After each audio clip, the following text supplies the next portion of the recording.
Halo, shalom, selamat pagi saudara-saudara yang kasih dalam Tuhan. Buat yang ada di Indonesia, selamat sore, selamat menjelang minggu bekerja ya di Amerika saat ini. Kita hari ini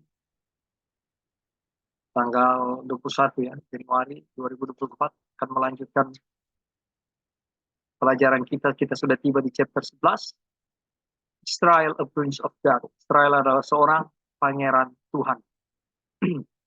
Dan cerita yang kemarin di chapter 10, kalau boleh saya review sedikit ya, di mana kita melihat di chapter 10 itu dengan iman Abraham ya, menurut ketika dia dipanggil untuk pergi ke suatu tempat di mana tempat yang akan uh, dia terima sebagai ahli waris.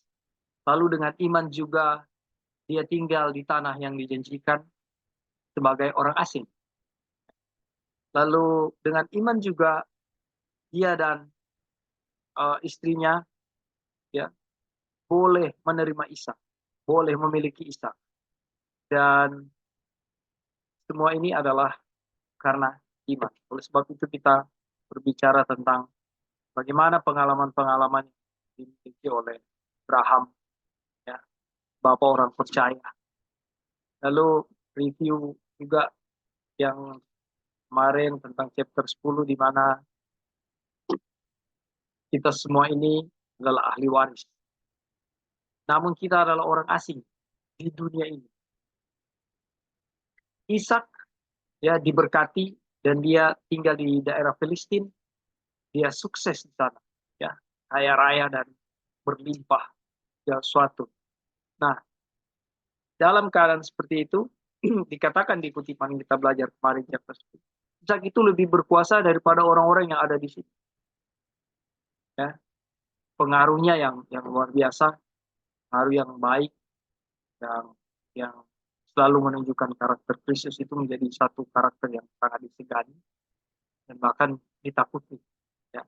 Tetapi waktu ketika raja di sana, Abimelek, meminta dia untuk pergi, ya, pergi dari situ ke tempat mereka, karena pengalaman Abimelek dulu waktu Abraham datang dan mau bilang Sarah itu adalah saudaranya, ya memang benar Sarah adalah saudaranya, saudara satu bapak ya, tapi beda ibu. Sehingga Abimelek mau mengambil Sarah, ya entah mau dijadikan gundik atau istri, tapi di saat itu Tuhan berbicara kepada Abimelek, kalau engkau melakukan itu engkau akan mati. Ya, jadi peristiwa-peristiwa sampai Abimelek datang kepada Abraham dan bilang, apa yang kau lakukan ini kepada kami? Ya, sehingga apa kesalahan kami?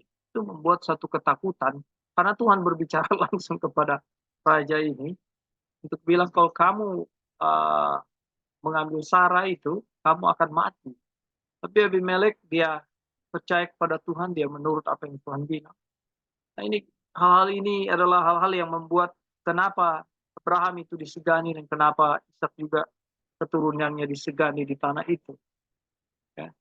Sehingga Abimelek diminta untuk Abimelek meminta Ishak untuk meninggalkan tempat itu, cari tempat lain. Dan uh, kita tahu di kutipan sini Ishak dia pergi menetap di daerah Gerar ya.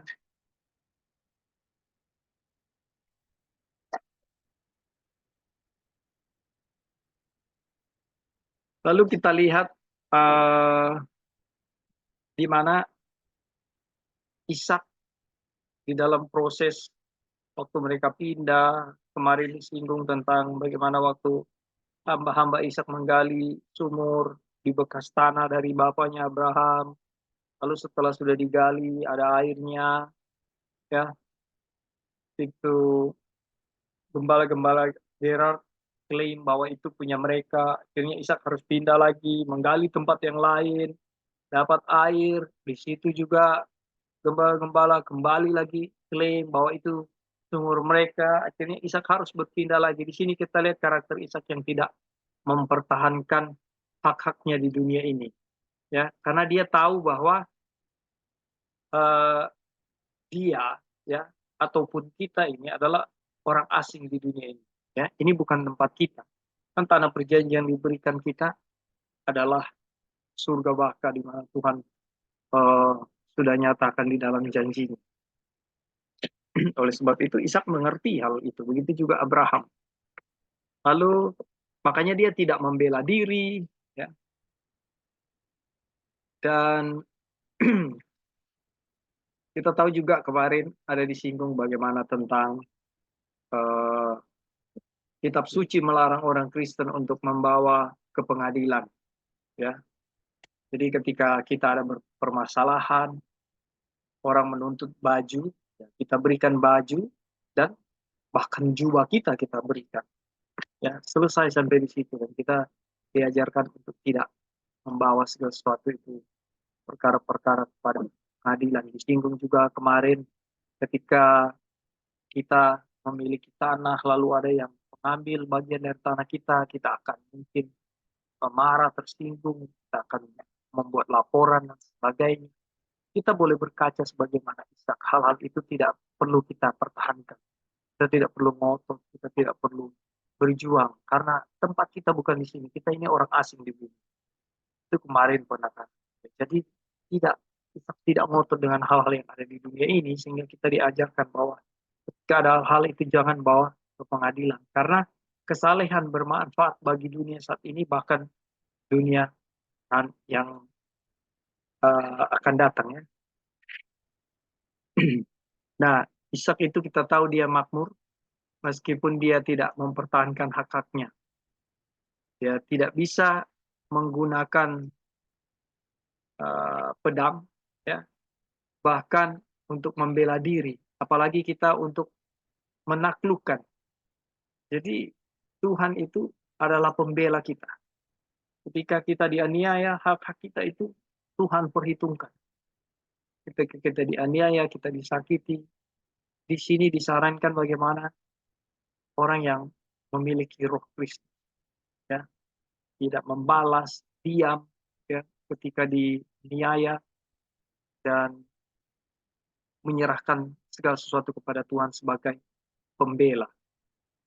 Lalu datang kepada Esau. Esau seorang kafir, ya, keduniawian sifatnya, karena dia apa? Menjual hak kesulungannya. Lalu adiknya Yakub memiliki sifat yang tidak terpuji, ya. Karena apa? Dengan cara dia mau membantu Tuhan agar hak sulungan itu menjadi bagian dia, itu adalah gambaran dari iman yang tidak cerdas. Lalu kasus Esau ini sebagai peringatan buat kita. Jadi janganlah ada orang yang menjadi cabul atau mempunyai nafsu yang rendah seperti Esau, ya, sehingga menjual hak kesulungan untuk sepiring makanan. Satu peringatan buat. Alasan Esau menjual hak kesulungan karena lapar, ya, saudara-saudara. Nah, Juru Selamat mengatakan bahwa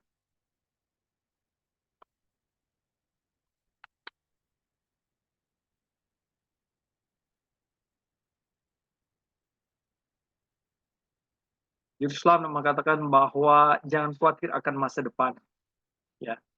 Jangan kita takut kalau kita akan kelaparan, ya. Karena ketika kekhawatiran-kekhawatiran ini terjadi, ya, atau bahkan kita miliki, kita disebut apa? Ini adalah ciri-ciri dari kekafiran. Jadi saudara, ketika kita khawatir, itu tuh orang kafir, ya. Terjemahan yang singkatnya seperti itulah. Tapi Tuhan sangat adil. Ketika dia melarang A, ya, dia ada solusinya B. Nah, jadi kekhawatiran dia bilang di kita melalui Matius 6 ayat 33, ya. Carilah dahulu kerajaan Allah dan semuanya akan ditambahkan. Itu Tuhan kasih solusi kepada kita. Jangan khawatir, tapi jalannya apa? Seperti itu. Itulah kira-kira yang sudah uh, kita pelajari kemarin di chapter 10, kurang lebih garis besarnya. Dan ada pembahasan-pembahasan yang alot yang sempat terjadi kemarin dan yang lalu di Tuhan. Saya percaya bahwa Tuhan berkati Bible study kita ini untuk lebih ya, lebih masuk lagi, lebih dalam lagi kepada semua kebenaran. Kita percaya itu dalam Tuhan. Oke, chapter 11 ya. Israel seorang pangeran Tuhan. Oke, saya mau baca.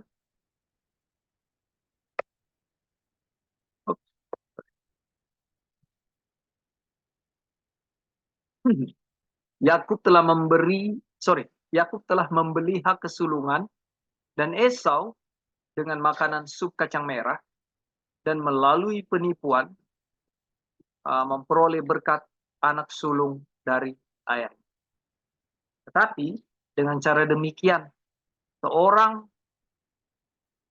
seseorang dapat memperoleh warisan yang dijanjikan Tuhan kepada Abraham dengan keturunan.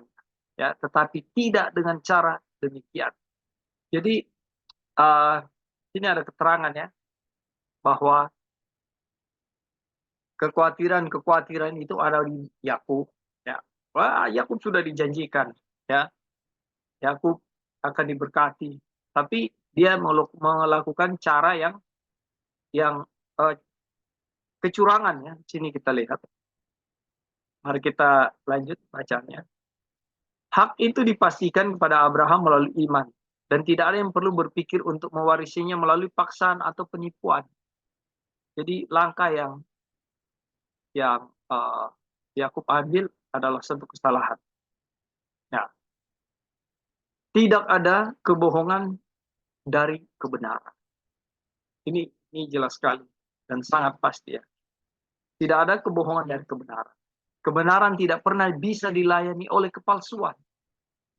Ini terlalu jelas. Dan kalau kita datang kepada kehidupan sehari-hari, apalagi kita yang berbaur dengan pelajaran-pelajaran firman Tuhan, kita akan melihat itu. Ya, tidak mungkin kebenaran itu hanya melalui kepalsuan atau hal-hal yang dimodifikasi, ya, atau istilahnya cocokologi, ya, hal-hal itu dicocok-cocokkan, ya. Ini tidak masuk ya, karena ketimpangan akan terlihat. Kebenaran itu berdiri sendiri. Nah, warisan yang dijanjikan kepada Abraham dan keturunannya adalah warisan kebenaran.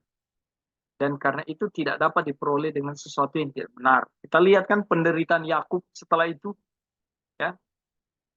Tapi di sini tidak lepas dari bodohnya Esau. Ya. Oke. Harta duniawi seringkali diperoleh dan dikuasai dengan cara curang untuk sementara waktu. Namun tidak demikian halnya dengan warisan surgawi. Satu-satunya hal yang diperoleh Yakub dengan kecurangan dan tipu daya adalah menjadikan saudaranya musuh abadi dan diasingkan dari rumah ayahnya selama lebih dari 20 tahun. Wah, ini di kutipan pertama kita sudah lihat bahwa kecurangan yang terjadi, ya, juga keadaan Esau waktu itu lapar seakan-akan membuka peluang hal itu akan terjadi. Ya, Esau yang berpikir kedagingannya, ya, saya lapar, ya saya jual hak kesulungan. Sepertinya dayung bersambut. Oke, sebelum kita kepada kutipan berikut, ada masukan dari saudara-saudara?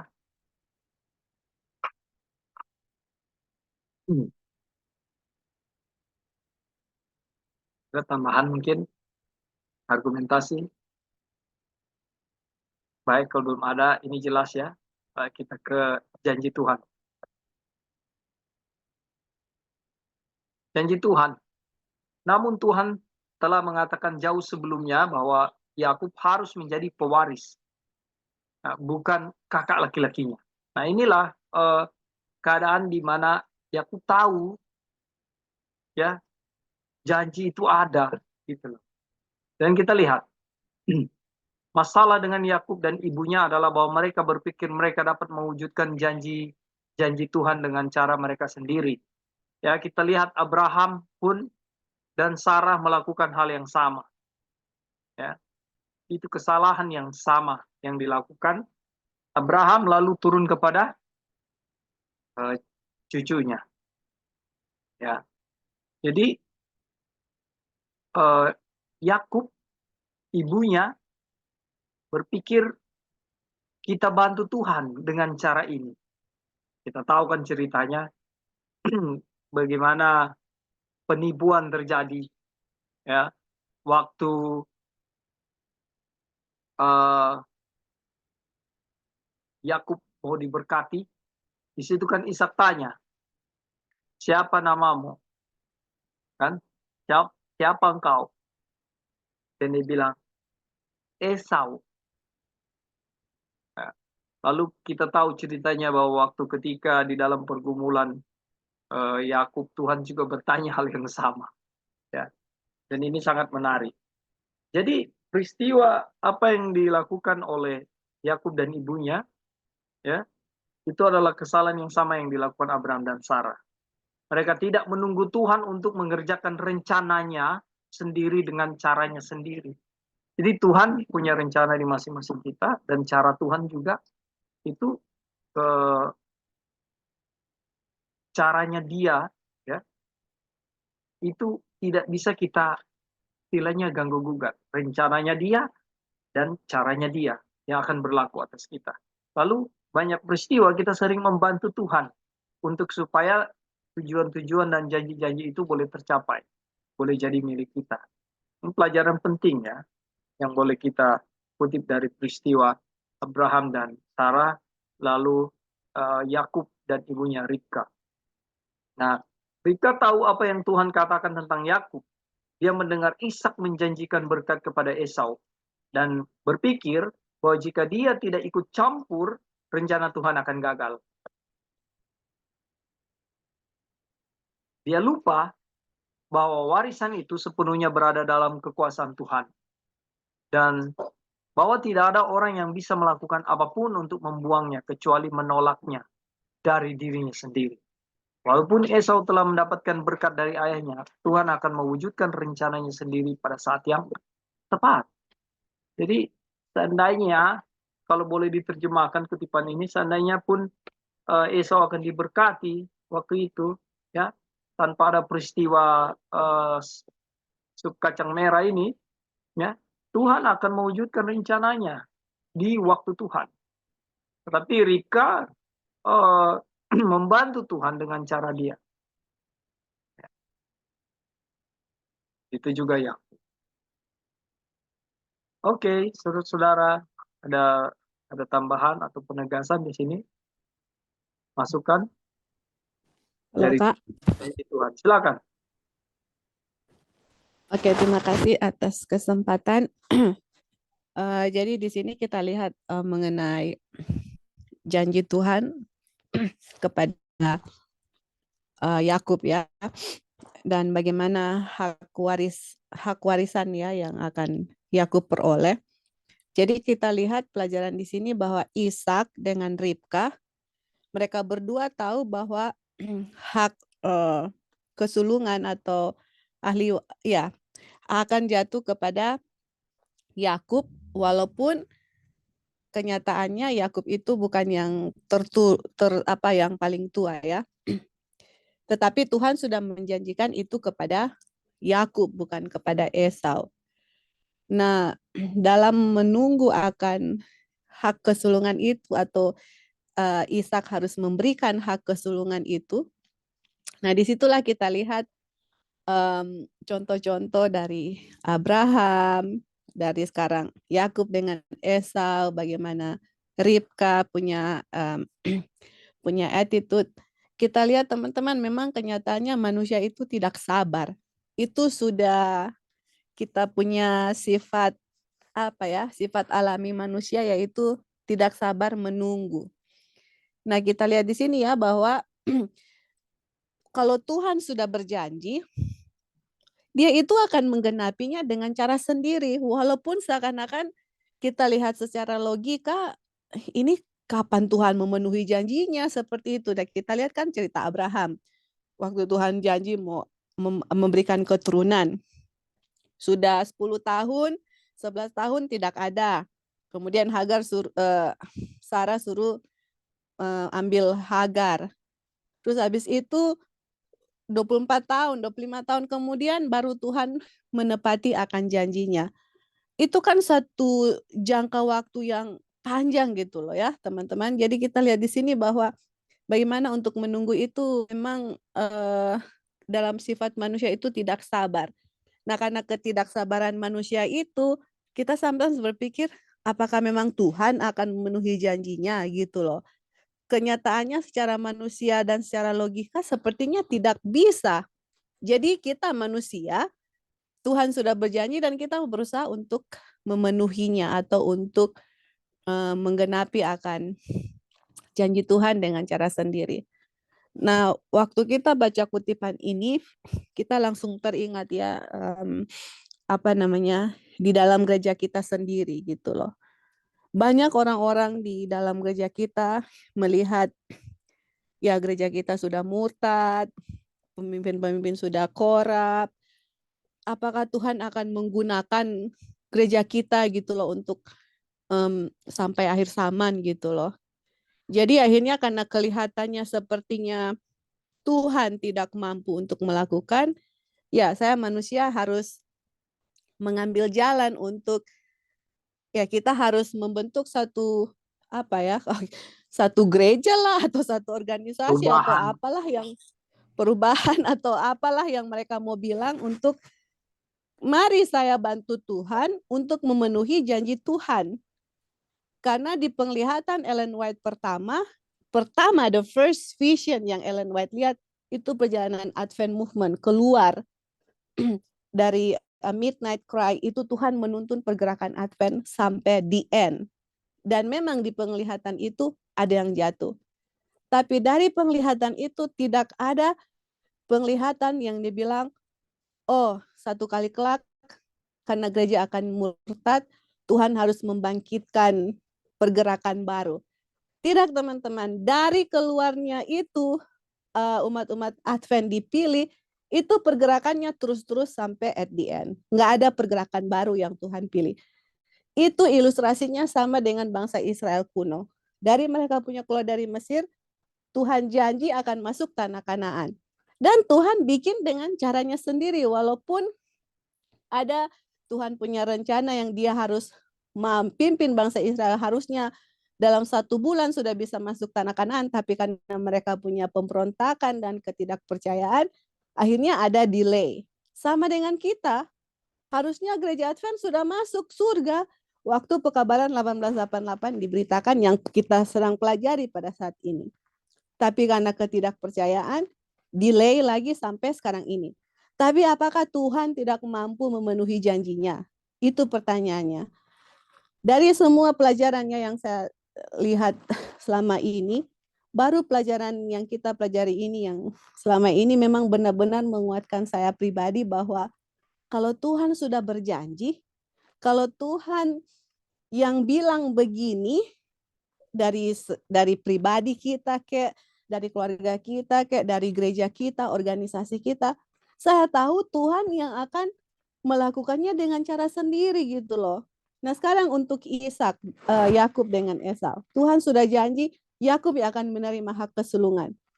Kok lama sekali ya gitu, atau kita, kok gereja kita sudah mau jatuh, udah korup lah, udah aduh. Apakah ini yang umat-umat Tuhan yang akan Tuhan gunakan? Secara logika manusia kalau kita reasoning, impossible.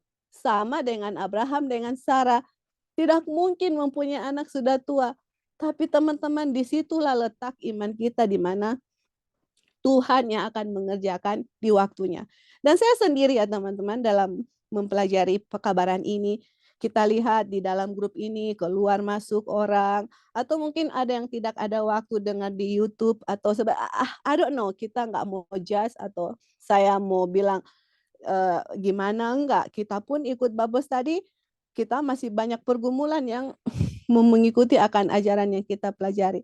Tapi yang saya lihat bahwa walaupun secara pikiran saya, Tuhan kalau ini pekabaran yang akan mendatangkan kecurahan Roh Kudus tanpa batas kepada gereja atau individu dan gereja, sepertinya Tuhan, mana ini orang-orang kan gitu, mana ini orang-orang yang mau mempelajari pekabaran ini, karena tanpa orang-orang mengerti pekabaran ini, kapan kecurahan Roh Kudus? Sometimes saya berpikir, aduh Tuhan sampai kapan? Atau sepertinya dalam sifat kemanusiaan, ini Tuhan sepertinya kayaknya susah sekali mau menerima pekabaran ini. Kapan mau kecurahan Roh Kudus? Dalam diri kita pribadi sepertinya kayak, aduh gimana gitu ya. Tapi setelah mempelajari pekabaran Abraham, sekarang Esau dengan Yakub, saya ditegur sama Tuhan atau dikasih tahu sama Tuhan bahwa Joy, you don't worry gitu loh. Saya berjanji, saya sendiri yang akan menepatinya. Yang penting kamu be faithful dengan apa yang saya sudah berikan kepada kamu. Di saat kalau Tuhan buka opportunity untuk share, you share. Be faithful gitulah ya. Maksudnya setialah dengan apa yang kamu sudah terima. Yang lain-lain itu I will take care. Saya yang akan melaksanakan janji yang saya sudah berikan. Jadi itu memberikan satu penghiburan setidaknya bahwa ya Tuhan ini kan Tuhan punya pekabaran. Tuhan mau orang-orang selamat. Tuhan mati untuk mereka. Saya nggak mati untuk mereka. Tuhan lebih care dari saya, care seperti itu. Dan memberikan penghiburan bahwa Tuhan yang akan melakukan di waktunya dia, dengan caranya dia. Saya nggak perlu membantu Tuhan untuk melaksanakan akan janji yang dia sudah berikan. Saya hanya menunggu Tuhan. Tuhan apa yang saya mau lakukan? Untuk istilahnya, kalau Tuhan buka jalan, share, saya share. Apapun itu ya, apapun itu, kita akan tahu bahwa ini Tuhan ada opportunity untuk kita membagikan pekabaran. Tetapi jangan pernah kita membantu Tuhan seperti saya lihat, dan kita juga, I'm myself on testimony yang mana kita mau bantu Tuhan di masa lampau, gereja sudah murtad, gereja sudah begini, mari kita bikin ini untuk memenuhi janji Tuhan. Ternyata itu adalah perjalanan, sepertinya kita perjalanan iman, tapi itu bukan perjalanan iman, itu perjalanan logika dengan reasoning manusia. Dan dari situ saya lihat bahwa kebohongan ya tidak bisa bersatu dengan kebenaran, atau kebohongan tidak bisa melayani kebenaran. Apa itu kutipannya di atas, Kak? Dengan yang kebohongan dengan kebenaran itu tadi. Kutipan yang di atas apa itu, Kak, tadi? The truth cannot serve lie or something. Yang paling atas itu yang yang tidak ada kebohongan dari kebenaran. That's right. Jadi kalau kita berjalan dengan iman, kita menuntun Tuhan yang akan menuntun kita, itu tidak ada kebohongan dari Tuhan, teman-teman. Kalau Roh Kudus menuntun kita, He will guide us into all the truth. Yang kita alami di masa lampau adalah, yaitu karena kita punya motif menjelek-jelekan gereja, mau keluar dari gereja, semua kutipan-kutipan yang jelek-jelek yang mengenai gereja, kita hanya copot-copot untuk kasih presentasi untuk supaya keluar dari gereja. Tapi setelah go back, study myself, baca dia punya konteks dari atas sampai bawah, you know itu hanyalah sebuah kebohongan yang dicampur dengan kebenaran dan kebohongan untuk menipu orang-orang untuk melakukan sesuatu untuk membantu Tuhan memenuhi dengan janjinya. Oke, Kak, thank you. Terima kasih ya. Penegasan yang luar biasa, puji Tuhan. Apa yang baru Sister Joy sampaikan juga menjawab banyak pertanyaan-pertanyaan saya tentang gereja. Puji Tuhan untuk pelajaran ini lebih ditegaskan lagi, lebih dijelaskan lagi. Jangan bantu Tuhan. Ya, Tuhan itu maha kuasa. Dia punya otoritasnya sendiri. Dan seperti ini, kalau saya tidak belajar, saya tidak tahu kebenarannya, saudara-saudara. Kalau Tuhan tidak menggerakkan hati saya untuk mau belajar, saya tidak tahu kebenaran sesungguhnya tentang apa. Sehingga yang terjadi adalah kesesatan. Kita pertahankan. Kesalahan di dalam kesesatan itu kita pertahankan. Jadi, Luar biasa, puji Tuhan. Ada tambahan yang lain, saudara-saudara, dari janji Tuhan? Bisa dengar? Halo? Bisa dengar, Bro? Bisa, Li. Oh ya. Ya, silakan. Oh ya. Jadi ini selalu ya, ini terulang lagi.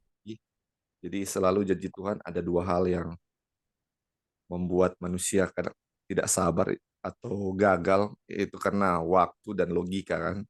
Waktu dan logika ini selalu jadi masalah kita. Bukan masalah Tuhan ya, masalah kita. Juga mungkin kalau mau dibilang Tuhan berjanji tapi dia nak bilang kapan dia mau tepati itu. Kayak Abraham, nanti aku akan membuat keturunan yang banyak. Tapi kapan nggak dibilang waktunya yang kapan. Kayak ini juga nggak di Yakub, Ishak dan apa namanya, Ishak dan istrinya Ribka tahu bahwa apa namanya Yakub yang akan menjadi keturunan atau hak waris ya. Tapi nggak dibilang kapan. Jadi ini waktu dan logika ini kayak, aduh udah nggak bisa. Terus kalau kita lihat di kejadian Ishak ini, Yakub dan Esau, ini dia punya apa namanya, secara dia punya apa namanya, kebiasaannya yang tua lah yang harus menjadi hak ahli waris kan. Esau lah yang harus jadi waris. Dan Ishak itu tahu, tapi dia nggak mau langgar ini aturan itu. Dia tahu bahwa Tuhan sudah bilang Yakub yang akan menjadi ahli waris atau hak kesulungannya Yakub ya. Tetapi dia tetap mau untuk ini Esau. Tapi kita tahu ya ini rencana Tuhan adalah dia punya rencana sendiri. Cuman ini selalu manusia mau bantu dia ya. Ini Ribka mau bantu Tuhan karena dia tahu Tuhan akan memberkati Yakub dan dia coba bantu Tuhan dengan caranya sendiri, dengan cara yang salah. Sedangkan kalau Abraham kita lihat dia punya cara untuk membantu Tuhan, nggak kelihatan salah ya, itu sah-sah saja, nggak ada kebohongan di situ. Tetapi itu tetap salah dan hukumannya ada ya. Sampai sekarang kita lihat ada pertengkaran antara keturunan Esau dan Ishak. Nah, apalagi ini Esau ketika dia mau bantu Tuhan, hukuman tetap harus ada ya.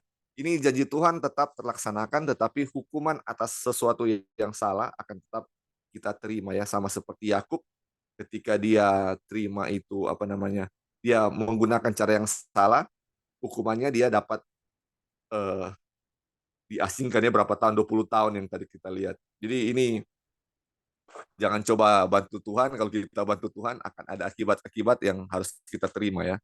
Kayak bangsa Israel juga bantu Tuhan, tidak percaya sama janji Tuhan, akhirnya mereka harus menempuh beberapa tahun, 40 tahun di padang belantara. Jadi sebenarnya ketidakpercayaan kita ini sangat merugikan kita ya secara rohani. Ya, mungkin itu aja, Bro. Terima kasih, Brother Lauri.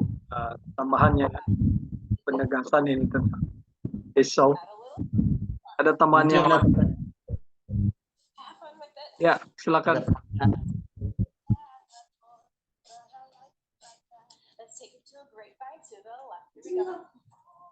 Brother Esau.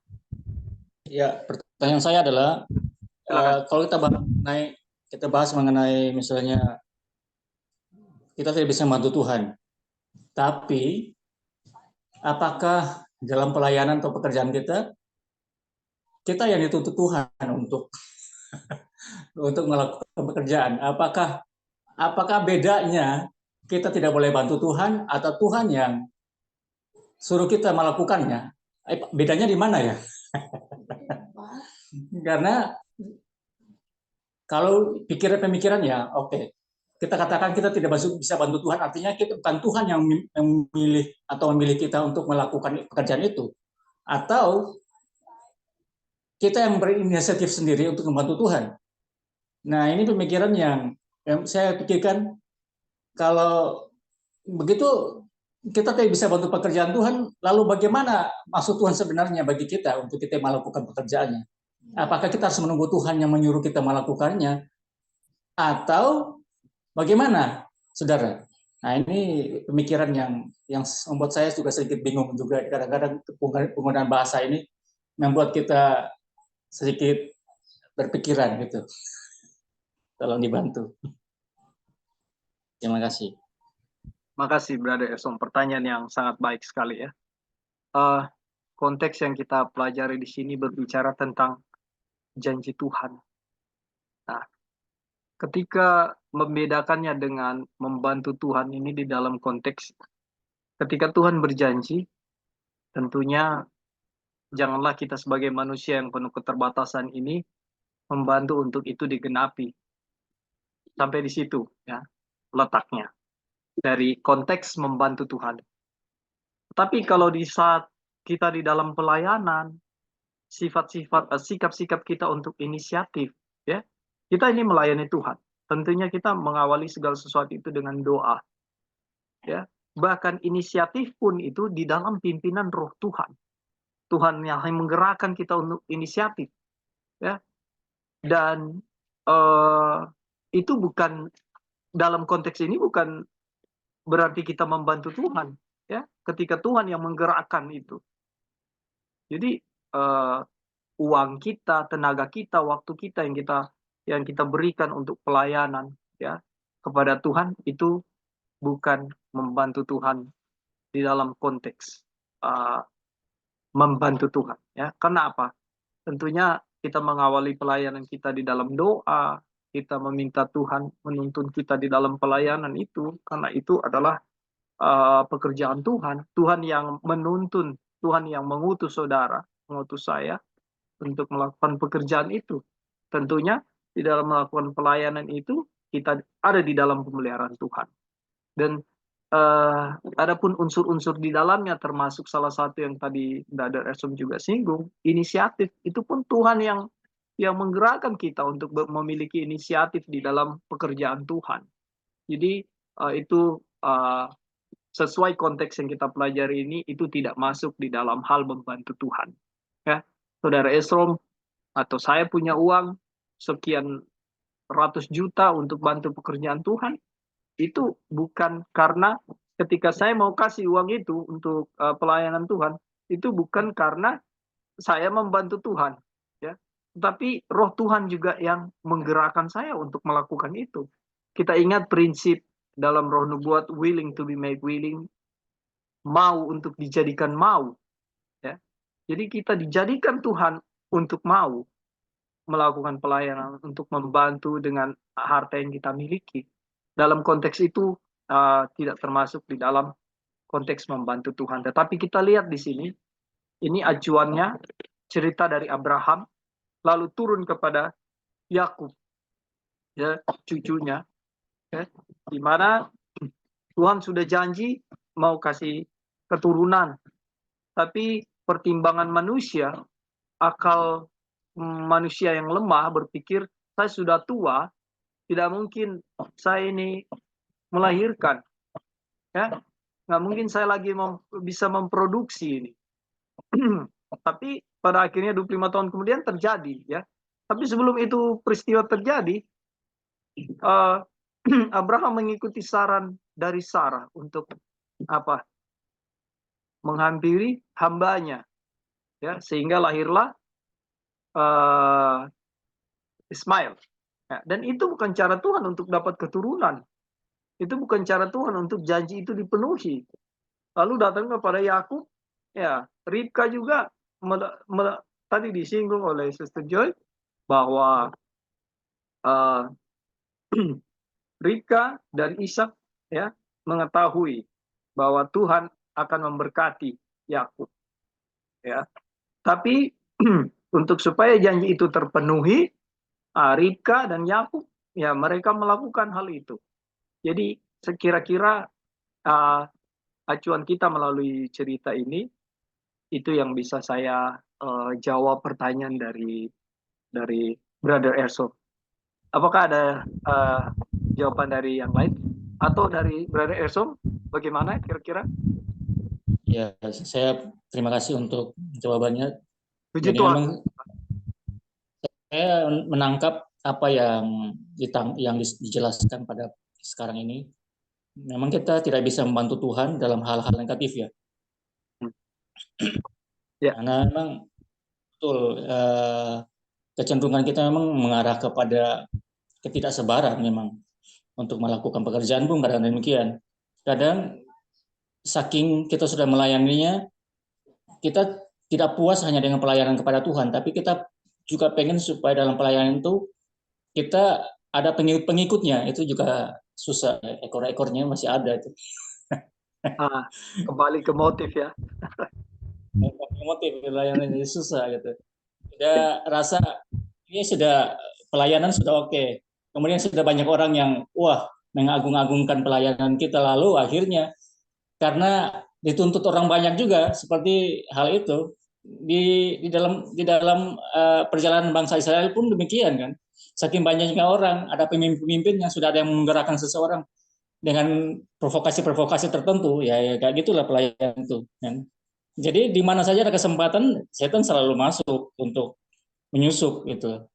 Ya. Sehingga mengacaukan rencana Tuhan sebenarnya, ya gitu. Betul. Thank you.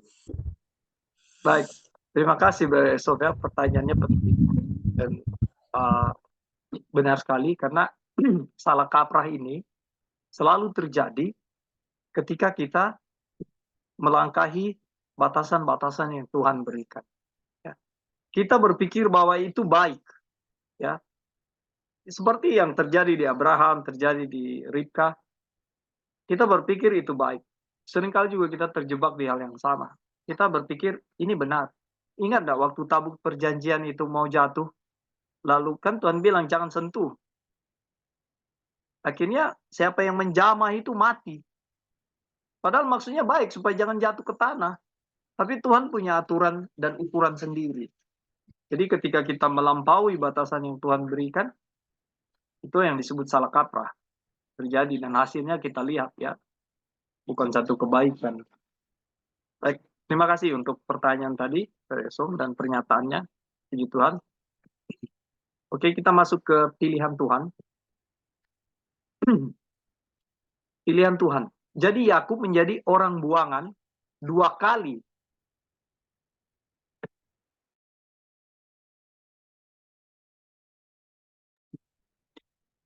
Bukan saja dia orang asing di bumi, tapi dia juga buronan. Tapi Tuhan tidak meninggalkannya meskipun dia berdosa. Ada harapan baginya. Bagi beberapa orang mungkin tampak aneh bahwa Tuhan lebih memilih Yakub daripada Esau. Karena karakter Yakub pada saat itu tampaknya tidak lebih baik daripada karakter Esau. Kurang lebih sama. Ya, cara-cara dia ya. Marilah kita mengingat bahwa Tuhan tidak memilih seorang karena karakternya yang baik. Ya, itu prinsip ya. Karena dahulu kita juga hidup dalam kejahilan, tidak taat, penipu, menjadi hamba berbagai-bagai nafsu dan keinginan, hidup dalam kejahatan dan kedengkian, keji, saling membenci. Tetapi ketika nyata kemurahan Allah Juru Selamat kita dan kasih-Nya kepada manusia, pada waktu itu Dia telah menyelamatkan saudara dan saya. Bukan karena perbuatan baik yang saudara dan saya lakukan, tetapi karena rahmat-Nya oleh pemandian kelahiran kembali dan oleh pembaruan dan yang dikerjakan oleh Roh Kudus. Ini pekerjaan Tuhan. Ya. Dan ini cara-cara Tuhan. Banyak hal yang tidak masuk akal yang Tuhan kasih nyatakan di dalam firman Tuhan ya. Yang sudah dilimpahkannya kepada kita oleh Yesus Kristus Juru Selamat kita supaya kita sebagai orang yang dibenarkan oleh kasih karunia-Nya berhak menerima hidup yang kekal sesuai dengan pengharapan kita. Nah, jadi ukuran Tuhan bukanlah ukuran kita. Itu aja ya. Kelihatan kenapa ini Yakub ini kok bisa Tuhan mau memberkati dia. Ya. Sementara kelakuannya kurang lebih sama dengan Esau yang keduniawian. Ya. Itu yang terjadi. Tapi lihat, Tuhan tidak mengukur ya melalui perbuatan-perbuatan baik. Tetapi Tuhan punya konsep dan cara berpikir sendiri. Karena sama aja ya. Semua orang berdosa. Gitu kan? Mengapa Tuhan memilih manusia? Kita lihat. Tuhan memilih manusia bukan karena siapa mereka, tetapi karena apa yang bisa dia lakukan dari mereka. Apa yang Tuhan bisa lakukan buat saya. Apa yang Tuhan bisa lakukan buat Brother Ersom, buat Brother Lauri, Brother Dino, buat Sister Joy. Apa yang Tuhan bisa lakukan buat kalian atau buat saya. Itu cara Tuhan. Dan dia tidak ada batasan untuk apa yang dapat dia lakukan terhadap manusia atau siapapun. Ya, bahkan kepada orang yang paling jahat sekalipun. Ya. Paling jahat, paling bejat. Saudara, silakan ukur yang paling bejat itu apa? Siapa? Baru-baru, ini lagi heboh ya, kejadian 2 hari yang lalu. Seorang ibu muda, ya, dia menyembelih, ya, seorang anak umur 8 tahun, itu masih keluarganya dia, masih ada hubungan saudara. Jadi anak itu dibawa di kebun, ya, lalu dia disembelih lehernya sampai putus. Pakai apa? Pakai cutter. Anak umur 8 tahun perempuan disembelih lehernya pakai cutter, saudara-saudara. Ya, cuma buat mengambil perhiasan yang ada di anak itu. Ini kejadian di Boltim ya, Bola Mondo Timur ya, daerah Kota Mobagusan. Cincinnya diambil, gelangnya diambil, lehernya diambil, tapi dengan cara dibunuh. Dan semua komen di media sosial mengutuk wanita ini. Kejadian baru 2 hari yang lalu. Ya. Dan semua mengutuk, ya, komentar-komentar ya di situ mengutuk wanita ini. Jahat sekali wanita ini. Ya, kalau kita bisa name it, ya, kita bisa memberikan peristiwa ini kepada apa yang Tuhan sudah lakukan, ya, kepada orang yang paling jahat dan paling bejat sekalipun, ya. Kita tidak tahu wanita ini bisa Tuhan pakai, ya, untuk melayani Tuhan, kita nggak tahu. Makanya ukurannya selalu memang jangan menghakimi. Ya, Tuhan punya ukuran sendiri.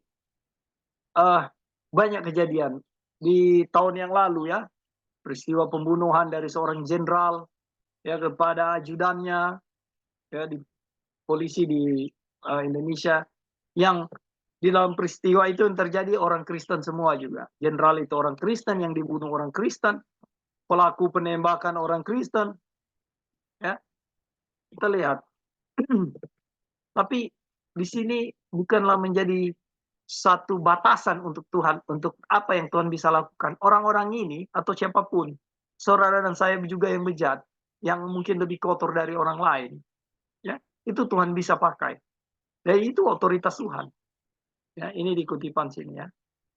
Suatu pemberian tidak dapat dipaksakan kepada seseorang. Dan karena itu mereka yang akan menerima kebenaran Tuhan dan warisan kebenaran harus mau menerimanya. Tidak ada yang mustahil bagi orang yang percaya. Ketika hati kita digerakkan untuk percaya satu kalimat firman Tuhan, ya, kita diberikan kekuatan untuk itu. Kita harus mau menerimanya, ya, karena tidak ada yang mustahil. Markus 9 ayat 23. Tuhan dapat melakukan jauh lebih banyak daripada yang kita doakan atau pikirkan. Jika kita percaya kepada firman-Nya yang bekerja di dalam diri mereka yang percaya. Jika kita percaya firman-Nya yang bekerja di dalam diri mereka yang percaya. Kita percaya bahwa kebenaran firman Tuhan dan firman Tuhan itu sendiri yang adalah Tuhan itu bekerja di dalam diri orang-orang yang percaya. Kita lihat, orang Farisi adalah orang yang jauh lebih terhormat daripada pemungut cukai dan pelacur. Namun Yesus mengatakan bahwa pemungut cukai dan pelacur akan masuk ke dalam kerajaan sorga sebelum orang Farisi. Dan alasannya adalah karena orang-orang Farisi percaya pada diri mereka sendiri. Ya, dan tidak percaya kepada Tuhan. Sedangkan para pemungut cukai dan pelacur percaya kepada Tuhan dan menyerahkan diri mereka kepadanya. Kita lihat ya, saudara.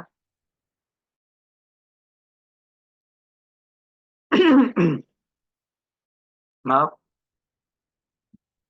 Tuhan pakai di dalam ukuran sosial masyarakat, Orang-orang yang mungkin dianggap sampah.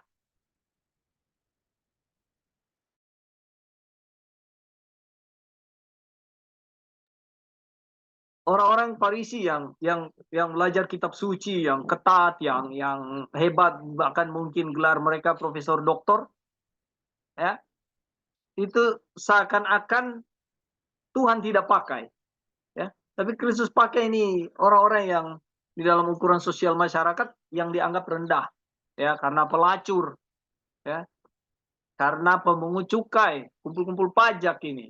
Kadang-kadang paksa-paksa orang, kejar-kejar orang, supaya orang harus bayar pajak. Ya, kita tahu pelacur bagaimana pekerjaan mereka, saudara-saudara, atau bahkan mungkin pembunuh. Ya, jadi banyak sekali cerita. Tuhan bilang, siapa ini orang-orang ini pelacur dan pemungut cukai masuk surga, saudara-saudara. Apa yang membedakan? Ya, mungkin saudara bukan pelacur, mungkin saudara bukan pembunuh, bukan pemungut cukai. Tapi kalau saudara juga mungkin bukan orang Farisi. Saya juga bukan seorang pendeta yang belajar firman Tuhan hebat, yang mengajar. Saya bukan profesor dokter dalam Alkitab, ya, atau kebenaran atau teologi. Ya. Saya juga mungkin bukan pemungut cukai, saya bukan pelacur. Tapi kalau saya mengandalkan diri saya lebih percaya diri saya. Disinilah letak ketimpangan itu. Ya, disinilah letak yang membuat saya tidak akan menerima warisan itu, tanah kerajaan surgawi yang Tuhan janjikan melalui Abraham dan keturunannya. Ya, percaya diri sendiri. Saya lanjut sebelum apa. Begitu juga dengan Yakub dan Esau. Esau adalah seorang kafir. Ya, dia memandang firman Tuhan dengan hina. Yakub tidak lebih baik secara alami, tetapi dia percaya janji Tuhan yang mampu membuat orang percaya mengambil bagian dari sifat ilahi. Janji Tuhan adalah di pelajaran-pelajaran sebelumnya kita lihat, kita diberi hati yang baru, ya, kita diberikan kemampuan menang atas segala dosa, atas pelanggaran, ya, kita disucikan dan kita dibenarkan sebagaimana Abraham. Ini janji-janji Tuhan, menang atas dosa.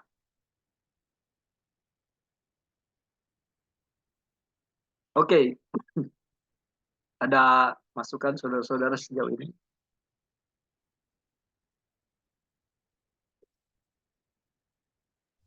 Halo Kak. Ya, silakan.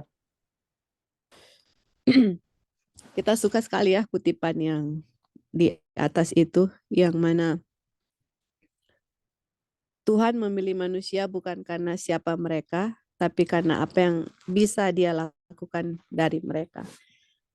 Jadi kalau kita mau melamar pekerjaan, kalau di dunia ini, untuk orang memilih kita atau kita di-hire atau dipekerjakan, kebanyakan kita lihat, oke, kamu pengalamannya apa, kamu educationnya apa, tamat dari mana, kamu punya license apa, semua requirements yang dibutuhkan untuk bisa menduduki akan satu jabatan lah atau posisi atau pekerjaan seperti itu. Tapi kalau Tuhan, dia memilih orang-orang bukan karena, oh kamu gelarnya apa, kamu baik atau enggak, kamu di masa lampau ada dosa apa. Tidak teman-teman, kita semua di hadapan Tuhan itu, manusia itu semua all have sinned ya, semua telah berdosa and come short of the glory of God, telah kehilangan kemuliaan Tuhan. Dan sometimes Tuhan memilih orang yang di pemikiran kita itu bilang, hah? Ini yang Tuhan pilih. Contoh misalnya Rasul Paulus kan, dia penganiaya umat-umat Tuhan yang memberitakan Injil, murid-murid Tuhan Yesus, dia yang menganiaya gitu loh. Nah sekarang Tuhan harus memilih dia. Iya kan, itu kan satu hal yang tidak masuk di akal gitu loh. Masa seorang pembunuh orang yang mengabarkan firman Tuhan, terus akhirnya sekarang Tuhan pilih dia gitu.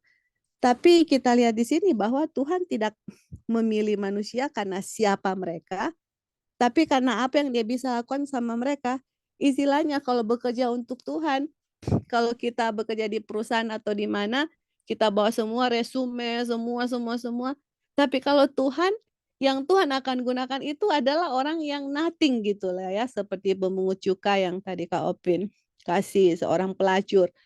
Justru orang-orang yang seperti orang-orang Farisi, yang self-righteous, yang nggak perlu Tuhan, ya saya yang akan lakukan sendiri istilahnya. Walaupun di dalam mulut mereka bilang, oh ya kita perlu Tuhan, kita Tuhan.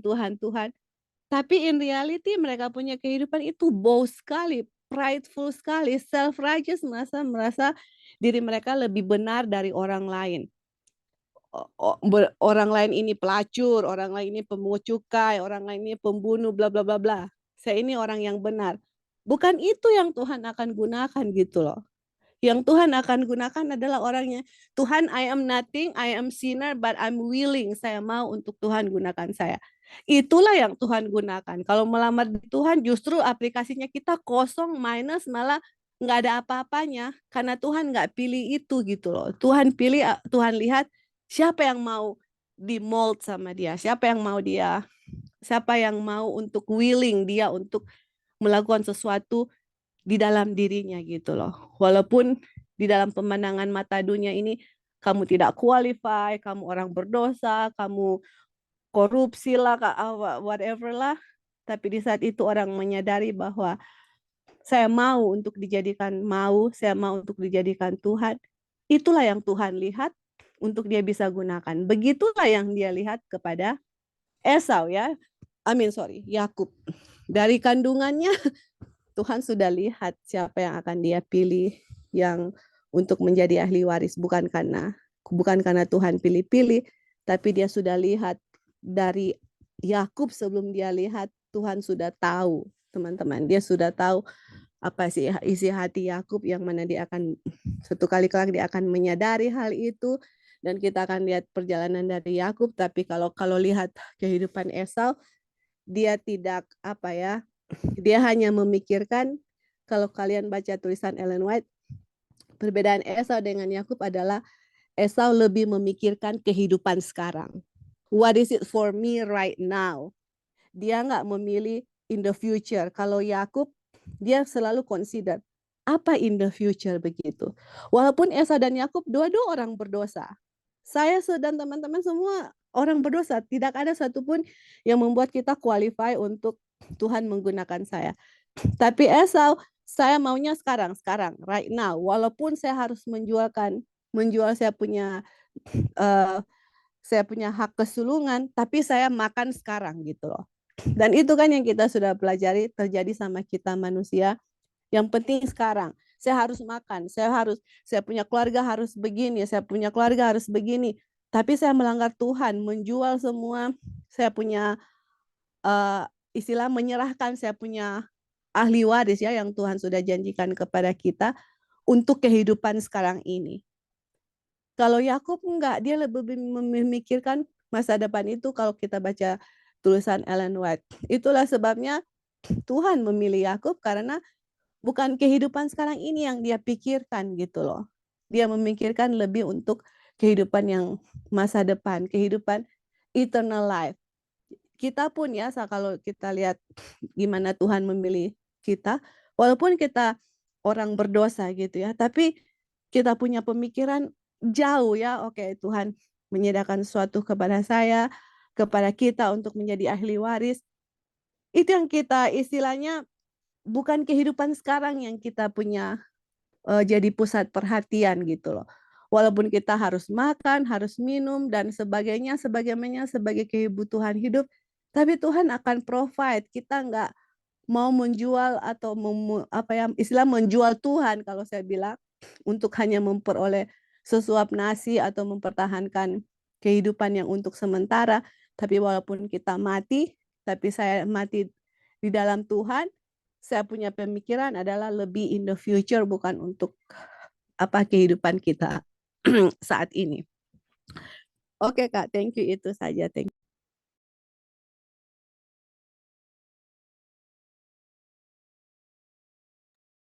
Oke, saudara-saudara yang kasih dalam Tuhan, terima kasih ya Sister Joy untuk tambahan penegasannya. Kita di sini diajarkan prinsip lagi oleh Tuhan bahwa di dalam menjalani kehidupan atau di dalam peristiwa-peristiwa yang terjadi di dunia ini, Tuhan punya ukuran-ukuran Dia. Ya, contohnya salah satu yang sudah kita pelajari, yang tadi Sister Joy mention, ya, ini juga kutipannya ada. Tuhan kan tidak melihat siapa kita dan Dia tidak terbatas untuk siapa yang Dia mau pakai, siapapun. Itu salah satu prinsipnya. Kedua, tadi di atas Brother Ersom juga, ya, cara bagaimana kita konsep membantu Tuhan. Tuhan pun punya konsep dalam hal membantu itu, ya, cara-cara Tuhan. Tuhan dalam banyak hal terlihat tidak masuk akal. Bahkan ada pendeta yang bilang Tuhan gila. Ya.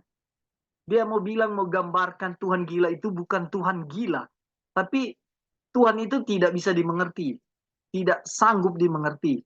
Dan memang ajaran kepada kita adalah kita tidak perlu mencari tahu, kita tidak perlu mengerti apa yang Tuhan mau. Kita hanya perlu beriman, kita perlu mengimani. Jangan cari tahu apa maksud-maksud Tuhan dalam arti di dalam kehidupan kita, ya. Contoh kalau peristiwa kota Jericho, ya.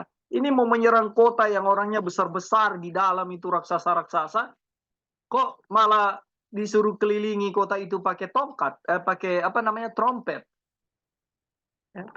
Bukankah harus menggunakan pedang, panah, parang, dan sebagainya untuk menyerang kota yang memiliki manusia-manusia besar, giant.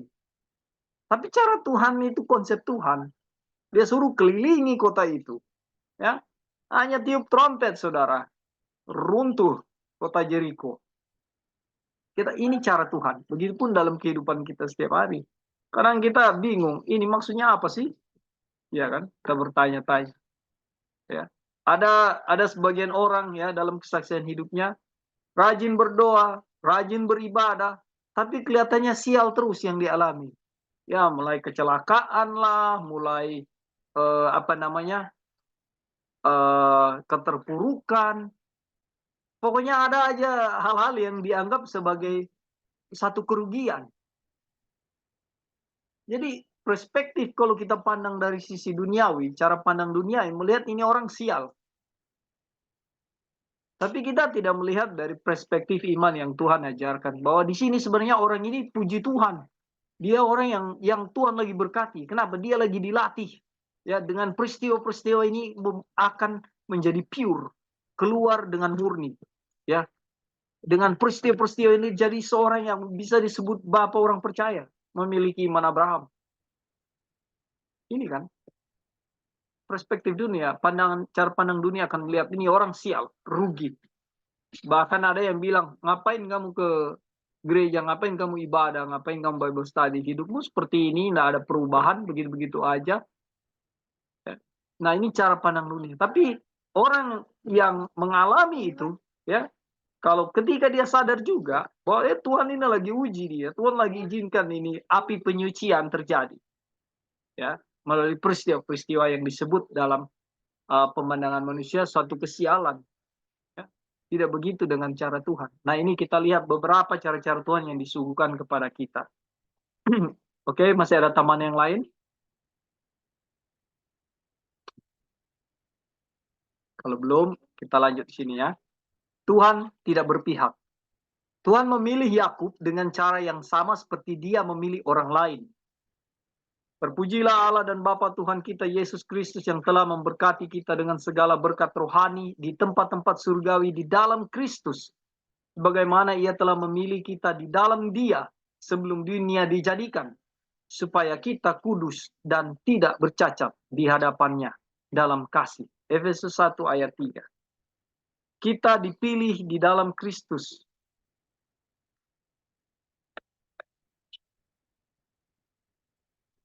Dan karena segala sesuatu diciptakan di dalam Kristus, dan di dalam Dia segala sesuatu ada. Jelaslah bahwa kita tidak dituntut untuk masuk ke dalam Kristus, tetapi hanya untuk mengakui Dia dan tinggal di dalam Dia dengan iman. Tinggal di dalam Dia dengan iman. Itu penekanannya, saudara. Tidak ada lagi keberpihakan di dalam pilihan Yakub sebelum dia lahir.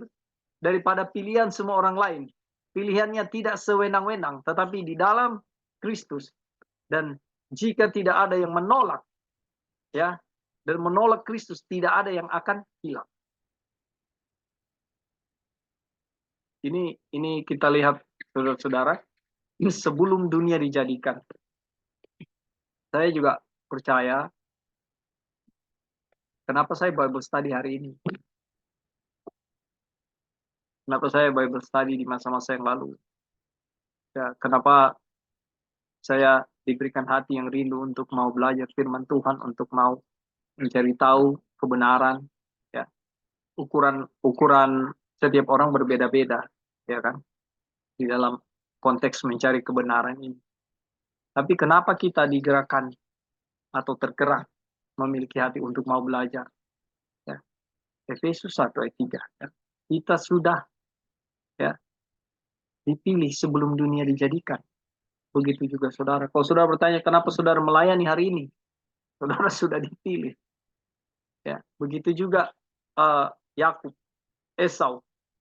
Ini semua cara-cara Tuhan yang tadi kita sudah bahas di atas. Kita tidak sanggup mengerti. Ya. Oke, di judul ini ada tambahan, saudara-saudara. Tuhan tidak berpihak.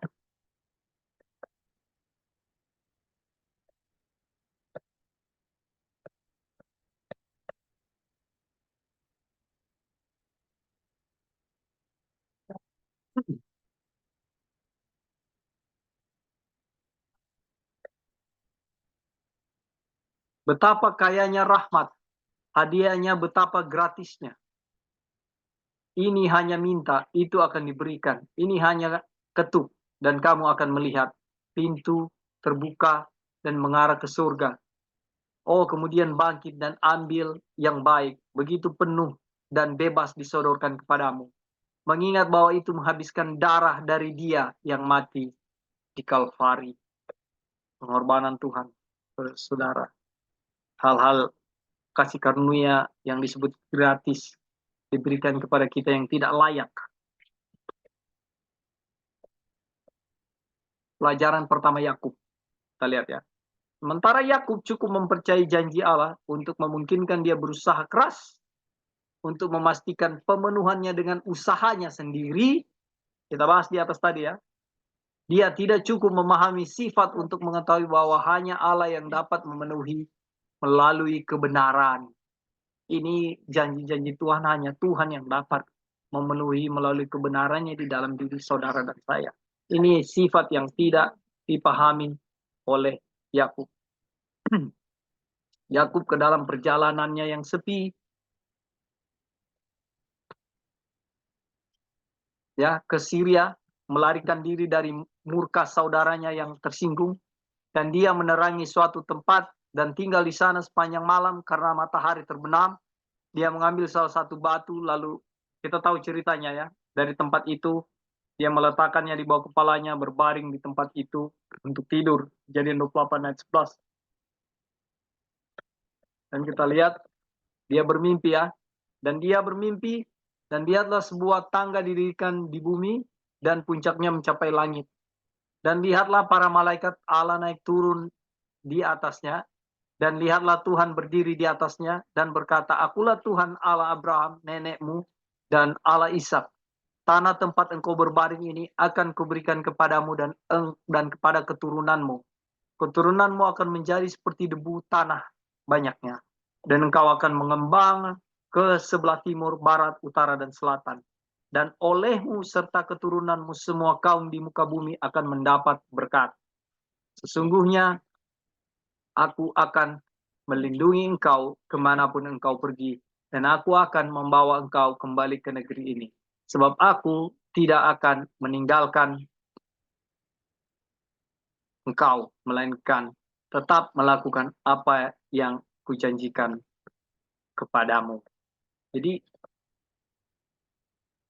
kita lihat Yakub bangun dari tidurnya dan dia berkata, sesungguhnya Tuhan ada di tempat ini dan aku tidak mengetahuinya. Dan dia takut dan berkata, betapa mengerikan tempat ini. Ini tidak lain adalah rumah Allah, dan ini adalah pintu gerbang surga. Kita lanjut, saudara. Ini adalah pelajaran besar bagi Yakub. Sebelum ini, ide-idenya tentang Tuhan sangat kasar. Dia mengira bahwa Tuhan terbatas pada satu tempat, tetapi sekarang Tuhan setelah menampakkan diri kepadanya, dia mulai menyadari bahwa Tuhan adalah roh, dan mereka yang menyembah dia harus menyembah dia di dalam roh dan kebenaran. Dia mulai menyadari apa yang Yesus katakan kepada wanita Samaria itu lama kemudian, bahwa penyembahan kepada Tuhan tidak bergantung pada tempat manapun, tetapi pada jiwa yang menjangkau dan menemukan dia dimanapun itu berada. Saudara-saudara, kutipan kita sampai di sini, ya, dan nanti akan dilanjutkan hari Sabat depan. Injil diberitakan kepada Yakub. Kita lihat, saudara-saudara, di dalam perspektif tentang tangga dari mimpi Yakub ini, ya. Yang menyediakan tangga itu siapa, saudara? Tuhan. Ya, ini jelas lagi, penegasan lagi tentang konflik-konflik yang terjadi di masa lalu. Ya, ketika Tuhan itu tidak ada di dalam kita, kita berdosa, kita terpisah dengan Tuhan. Ini tangga Yakub ini memberikan lagi penegasan bahwa konsep itu salah. Ya. Tuhan menyediakan tangga itu, ya, dan malaikat Tuhan sibuk naik turun. Ya. Tuhan menyiapkan tangga dari bumi ke surga, yang pada akhirnya wujudnya adalah Yesus Kristus. Kita tahu, ya. Ini Tuhan yang menyiapkan hubungan itu. Sehingga kita yang tidak mampu menyelamatkan diri kita yang tidak mampu melakukan kebaikan supaya kita dibenarkan, ya. Kita yang tidak sanggup melakukan semua itu, Tuhan yang turun tangan, ya.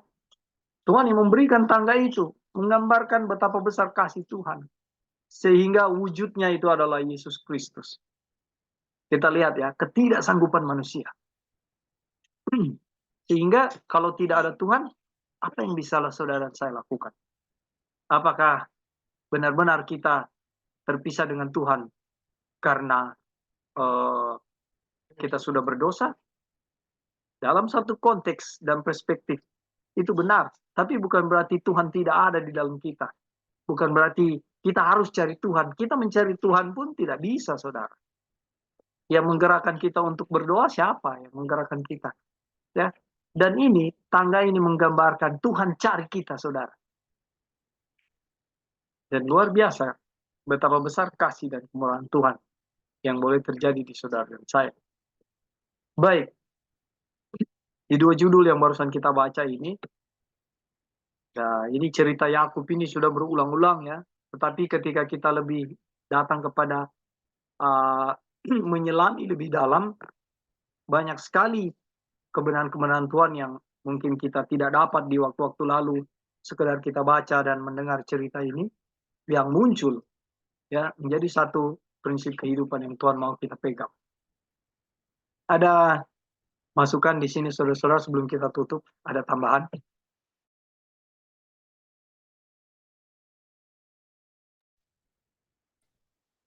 Halo, Kak.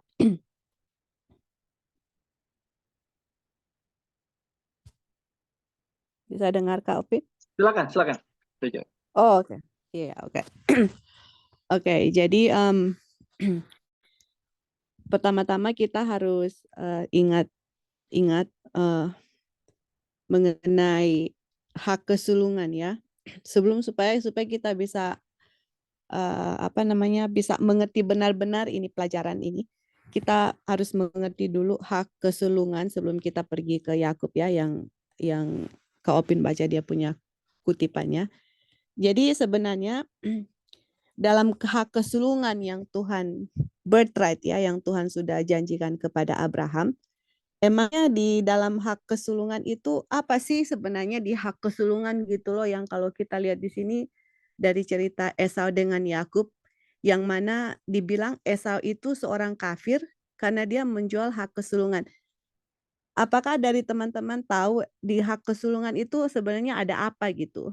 Apa yang ada di hak kesulungan itu yang Tuhan janjikan kepada Abraham bahwa dari keturunannya dan anak pertama yang lahir dari keluarganya, anak laki-laki ya, yang lahir dari keluarganya itu akan memperoleh hak kesulungan gitu. Jadi hak kesulungan itu sebenarnya apa yang dijanjikan kepada mereka untuk mereka terima sebagai hak kesulungan. Apakah ada teman-teman yang mau, karena ini Bible study, apakah ada teman-teman yang mau menjawab atau apa ada yang tahu salah satu hak kesulungan yang dijanjikan kepada Abraham? Kalau anak sulungnya lahir, apa itu birthright yang akan mereka peroleh gitu? Saya boleh jawab, Kak. Oh iya ya, silakan sis. Kalau saya melihat dari awal cerita Adam dan Hawa, sepertinya hak maksud ini datangnya Mesias dari keturunan mereka. Boleh ditambahin. Terima kasih.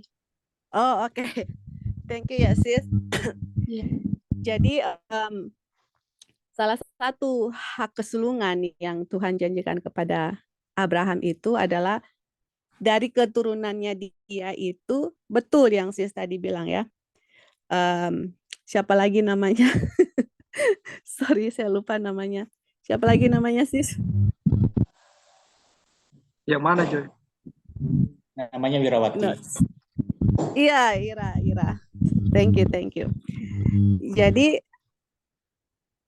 Tuhan sudah janjikan kepada Adam dan Hawa di Taman Eden bahwa dari seed-nya, dari keturunan wanita ini akan meremukan kepala dari ular, ya kan?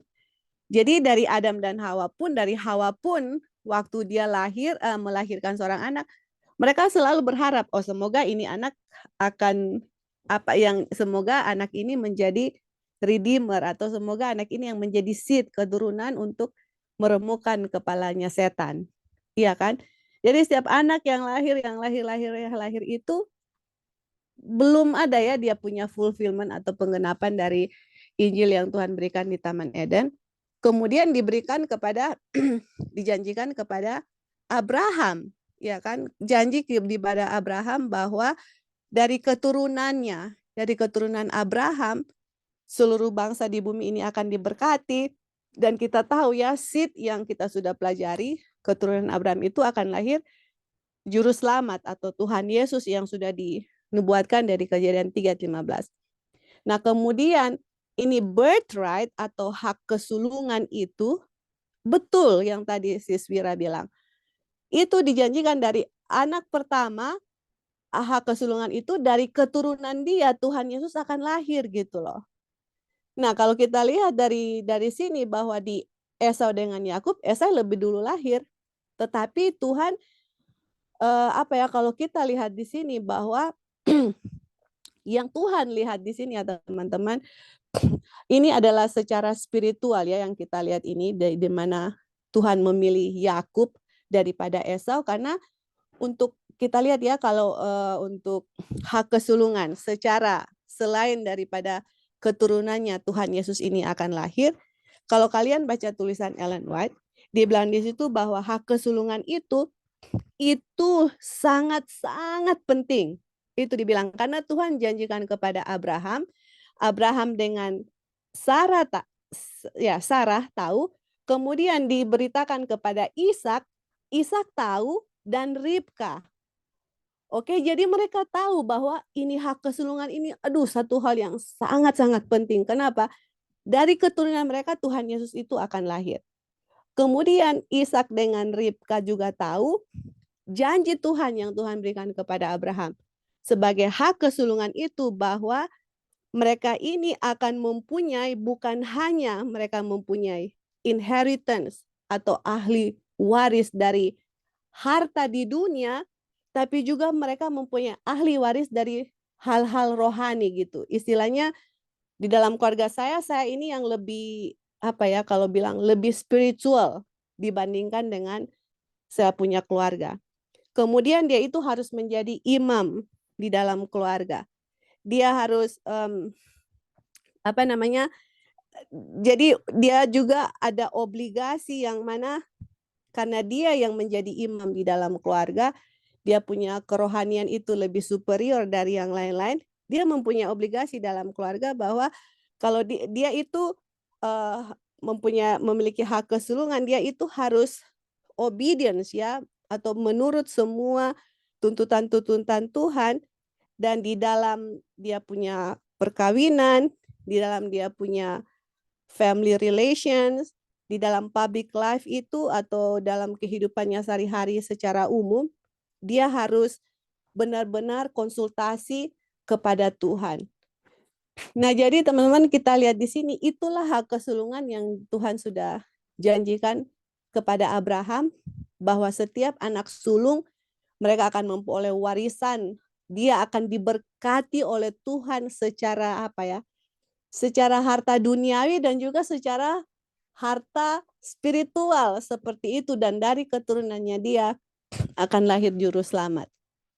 Dan ini sangat penting sekali ya teman, ini sangat penting, ini hak kesulungan yang mana Esau tahu gitu loh. Esau tahu dia anak pertama akan dapat hak kesulungan, dia tahu betapa pentingnya ini hak kesulungan, dan hak kesulungan ini harus dijaga memang benar-benar, yang mana dia akan menjadi imam keluarga, yang mana harta duniawi dia akan diberkati, dia juga akan diberkati secara spiritual, dia ini akan memimpin di dalam keluarganya secara kerohanian, dalam kehidupannya sehari-hari di keluarga, dan juga di dalam public life itu dia harus mencari konsultasi akan Tuhan untuk menurut setiap perintah Tuhan. Dan ini bukan satu hal yang main-main, dan ini satu hal yang sangat terhormat dan yang sangat penting. And yet kita lihat Esau memandang rendah akan hak kesulungan itu gitu loh. Dan kita juga diaplikasikan kepada kita secara spiritual, iya kan? Spiritual aplikasi dalam kehidupan kita, inilah yang kita pelajari bahwa everlasting covenant, Tuhan sudah menjanjikan kita untuk memiliki bumi ini sebagai inheritance, atau kita memiliki ya bumi ini, tanah Kanaan yang Tuhan sudah janjikan. Itu janji yang Tuhan berikan kepada kita gitu loh. Tetapi kita sama seperti Esau ya, memandang rendah akan janji Tuhan itu dengan cara kita kehidupan sehari-hari, saya lebih mementingkan akan bagaimana saya hidup sekarang ini tanpa peduli akan warisan atau hak yang Tuhan mau berikan kepada kita, sama seperti Esau, hak kesulungannya, warisan, itu saya anggap rendah gitu loh. Dengan saya punya kehidupan sehari-hari, saya punya whatever dalam, kita anggap rendah, kita nggak peduli gitu loh. Dan juga dalam hal-hal kerohanian juga ya, kita hak apa ya istilahnya, Tuhan mau memberikan kepada kita semua terang untuk saya punya keselamatan. Tuhan sudah memberikan ini terang yang saya berikan kepada kamu, dan dengan terang ini kamu akan dituntun dalam seluruh kebenaran. Dan buat saya teman-teman adalah pekabaran malaikat ketiga yang Tuhan sudah berikan, yang mana kamu itu akan menjadi waris atau ahli waris dalam hal spiritual, kamu punya kehidupan kerohanian. Karena apa? Dengan mengerti akan pekabaran ini, Tuhan akan mencurahkan Roh Kudus dalam jumlah yang tidak terbatas. Tapi kita memandang rendah gitu ya, sometimes kita memandang rendah janji Tuhan atau apa yang Tuhan sudah berikan kepada kita dan yang Tuhan sudah janjikan kepada kita. Kita memandang rendah sama seperti Esau, dibilang dia memandang rendah akan janji-janji Tuhan gitu loh. Kita sometimes memandang rendah, apa sih Roh Kudus yang akan dicurahkan? Kalau kita tahu betapa dahsyatnya akan kuasa Roh Kudus, kita akan mencari itu, akan meminta Tuhan kirim Roh Kudus dalam jumlah yang tidak terukur, untuk memberikan kekuatan kepada kita memberitakan Injil, karena dengan Injil lah Injil diberitakan ke seluruh dunia dan Tuhan itu akan datang. The end of the world. Dunia hanya menunggu kita memberitakan Injil yang benar. Itulah sebabnya karena setan tahu bahwa dunia menunggu Injil yang benar, dia menaburkan Injil-Injil palsu di dalam semua, di dalam gereja, kayak dalam keluarga. Aduh, banyak sekali Injil-Injil palsu yang Tuhan berikan kepada kita. Tapi Tuhan ada pekabaran yang berikan kepada kita Injil yang benar gitu loh, yang kita lagi pelajari. This is everlasting gospel, yang mana everlasting gospel-nya itu dimulai dari Kejadian 3 ayat 15. Iya kan? Ada keturunan seed yang Tuhan berikan kepada kita, dijanjikan kepada Adam dan Hawa, diulang lagi kepada Abraham, kemudian diulang lagi kepada kita, teman-teman. Dan ini bukan seed untuk physical seed Yesus lahir, tapi ini spiritual seed yang mana kita akan memproduksikan kembali karakter Tuhan Yesus. Bagaimana kita memproduksikan kembali karakter Tuhan Yesus? Ya ini dengan menerima Injil Tuhan yang benar. Kehidupan Kristus, karakter Yesus dilahirkan kembali dan orang bisa melihat karakter Tuhan Yesus dalam kita. Tapi kita sometimes sebagai Esau memandang rendah akan hal-hal seperti itu. Gitu loh. Makanya kemudian Yakub mendapat mimpi ya. Diulang lagi, keturunanmu akan dari keturunanmu seluruh bangsa ini diberkati. Diulang lagi bahwa dari keturunan kamu akan lahir juru selamat. Bukan dari Esau, teman-teman. Aduh, jadi luar biasa ini kalau kita belajar mengenai mengenai Yakub dan Esau, kemudian dihubungkan dengan Tuhan Yesus. Jadi ini waktu Esau mendapatkan penglihatan di mana dia mendapat penglihatan malaikat naik turun tangga, dia melihat bahwa Tuhan itu ada di mana-mana. Tuhan itu tidak terbatas. Walaupun, dan dia juga menyadari bahwa walaupun dia sudah berbuat salah, Tuhan tetap mencari dia, teman-teman. Tuhan mencari dia dan Tuhan tetap mau memenuhi janjinya kepada dia gitu loh. Aduh, luar biasa ya, dia sudah lari dari saudaranya, dia tahu dia berbuat salah, tapi Tuhan menampakkan diri kepada dia. Saya Tuhan, kalau saya sudah berjanji, saya yang akan memenuhinya. Dari keturunan kamu, kamulah yang akan berhak untuk mendapatkan hak kesulungan, birthright, yaitu dari keturunan kamu akan lahir juru selamat. Aduh, luar biasa. Jadi disinilah kita lihat bahwa Yakub mulai mempelajari akan karakter Tuhan. Dia mulai mengerti akan maksud Tuhan. Dia mulai mengerti bahwa Tuhan yang akan memenuhi janjinya sendiri. Kita nggak perlu bantu-bantu Tuhan untuk memenuhi janjinya ya, yang tadi seperti Brother Esra tanya. Betul. Kalau Tuhan sudah berjanji, what can we do? Kalau Tuhan open door, siapa yang mau close? Tidak ada. Tuhan sudah bilang kamu, siapa yang memilih orang lain? Tidak ada ya teman-teman. Jadi disitulah Yakub menyadari bahwa itulah kesalahannya dan dia tidak membiarkan Tuhan yang akan memenuhi janjinya di waktunya Tuhan. Oke Kak, mungkin itu aja kita punya tambahan. Thank you. Ya, terima kasih Sister Jo untuk penjelasan tentang hak kesulungan. Kalau sekarang hak kesulungan ini mungkin masih ada di beberapa suku-suku di Indonesia ya, atau di dunia, atau mungkin di Timur Tengah hak kesulungan itu masih berlaku ya. Kalau kita di Indonesia tidak terlalu menyolok hak kesulungan.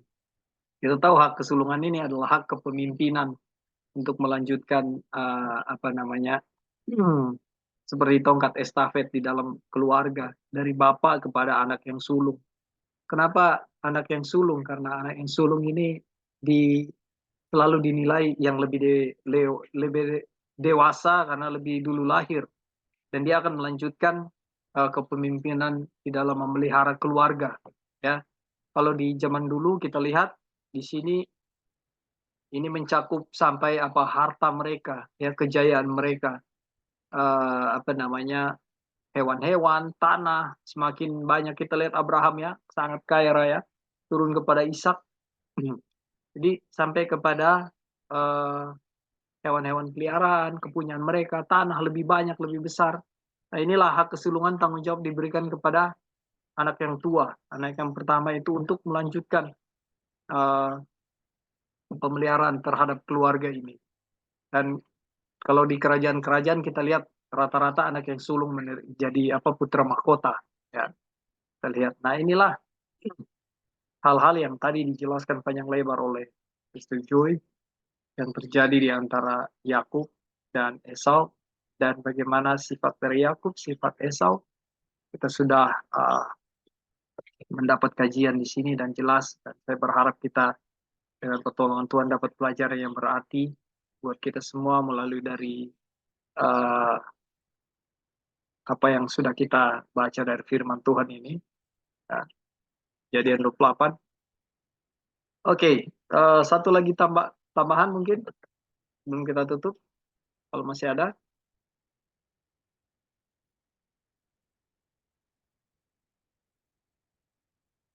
Baik, kalau sudah tidak ada,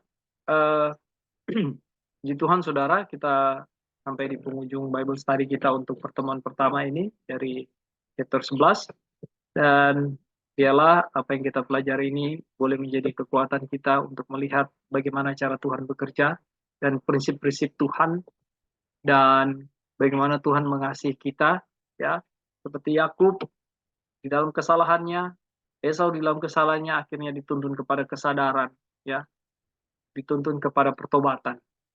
Dan biarlah hal-hal yang indah, berkat-berkat ini boleh menjadi bagian kita semua. Dan saya bawa Bible study ini dalam nama Tuhan kita Yesus Kristus. Terpujilah nama Tuhan.